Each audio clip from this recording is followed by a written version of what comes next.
Hey guys, here is chapter 9 of Morning Girl, and this is the last chapter. So after you listen to this, be sure to take an AR test on it, okay? There was still no top on our house, and especially at night, it was as though we were fish circling in a secret pool whose banks were so steep that the only things we knew about were the water and the flat roof of sky. It had been a long night of waiting. First for Starboy. Mother and father and I usually didn't talk much when we ate our meal together, but my brother always had something to say. Without him, the silence was very loud. Once, when a bird cried out, and later, when the breeze knocked on the wall, the three of us turned our faces toward the doorway, ready to not notice that Starboy had finally given up his stupid game. Then, when he didn't appear, we pretended that we had moved for other reasons.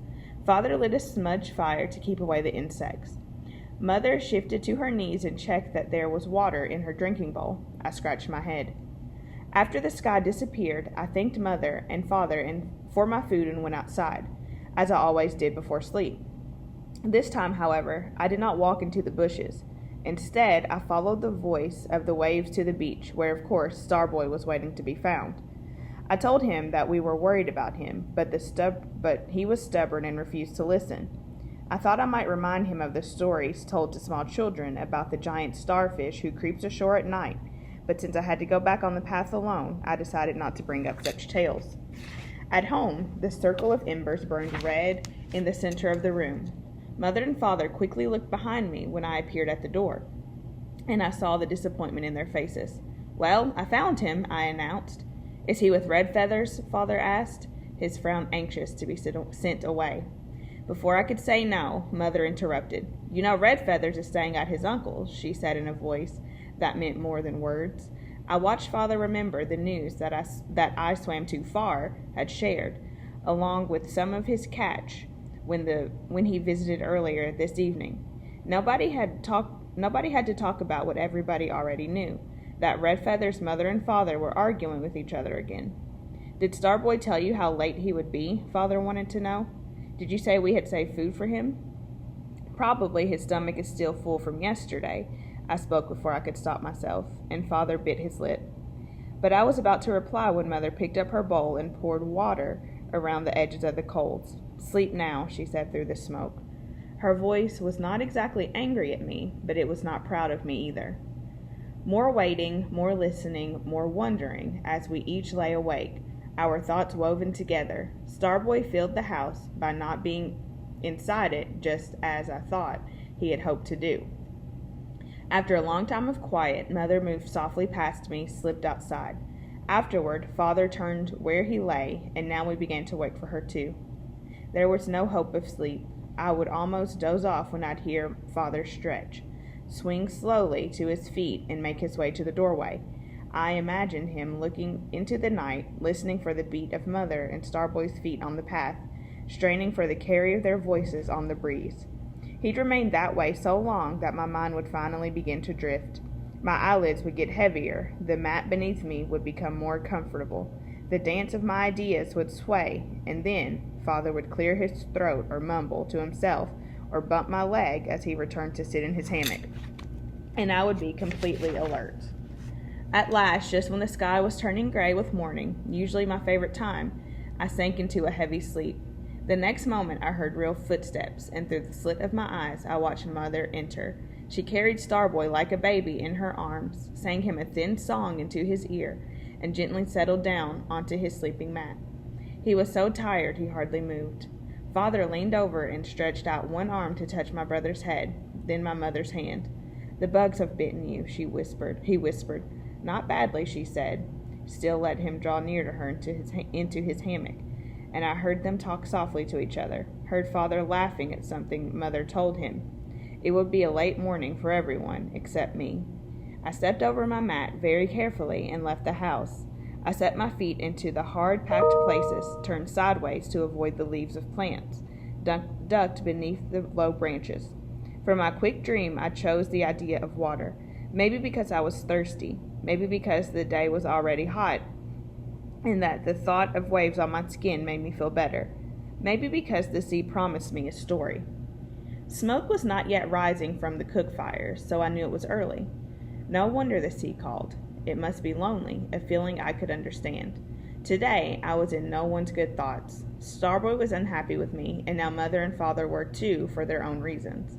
They would be distant towards me until I helped them to forget my unsisterly words. I wish there was someone I could complain to, someone who would easily forgive me either for being too nice, as I was to Starboy at the feast, or too harsh, as I was last night. I missed the new sister who had never come home. I was sure I would never have argued with her. It seemed to me wrong that she had received no name.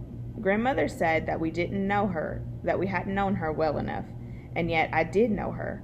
She was in my thoughts often, as she was this morning. Then I had an idea so surprising that I stopped walking. I could give this new sister a name, just between her and me. I closed my eyes, held my breath, and found exactly the right one. She listens. Now she was real. I looked at the place where I was to remember it. The island was all green and brown, the flowers red and yellow, and the sky a deep and brilliant blue.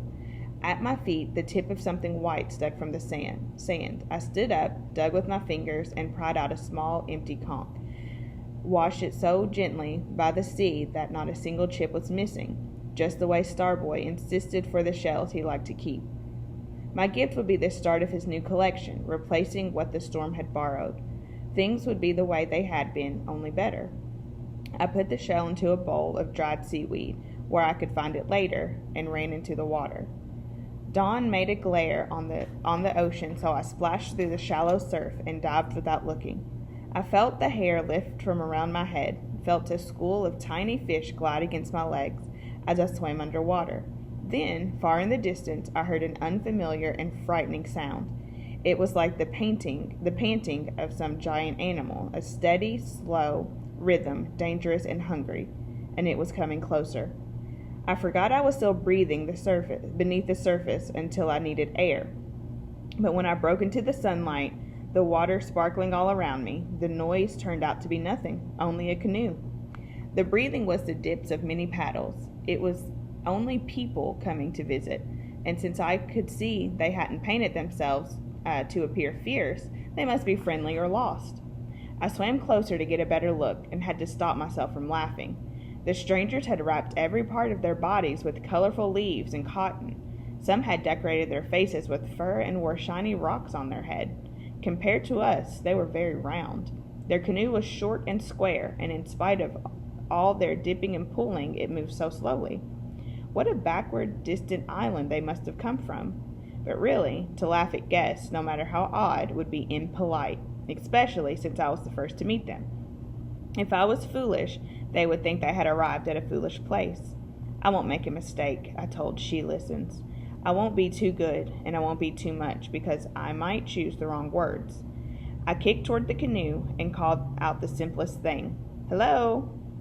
One of the people heard me, and he was so startled that he stood up and made his eyes small, as fearful as I had been a moment earlier. Then he spotted me, and I waved like I've seen two adults do when visitors arrive.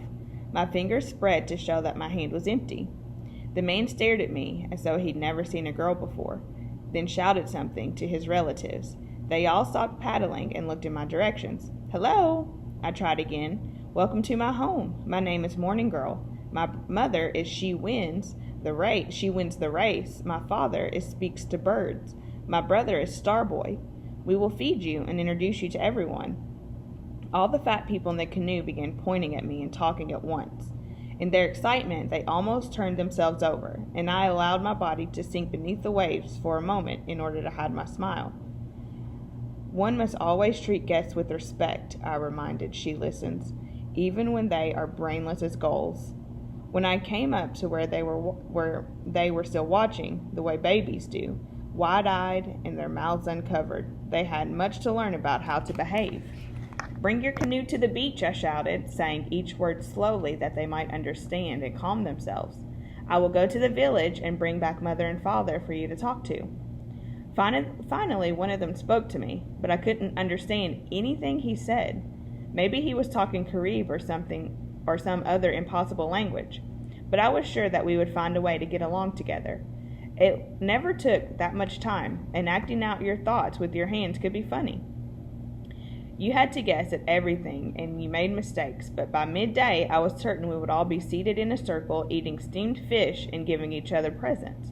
It would be a special day, a memorable day, a day full and new. I was close enough to shore now for my feet to touch the bottom, and quickly I made my way to dry land. The air was warm against my shoulders, and there was a slight breeze that disturbed the palm fronds strewn on the ground.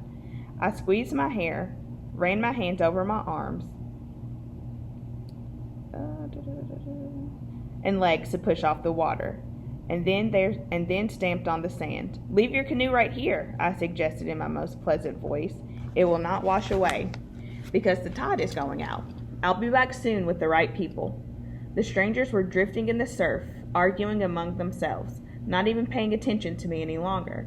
They seemed very worried, very confused, very unsure what to do next. It was clear that they hadn't traveled much before. I hurried up the path to our house, but not before she reminded me to take the white conch shell from the seaweed where I'd left it. As I dodged through the trees, I hoped I hadn't done anything to make the visitors leave before I got back, before we learned their names.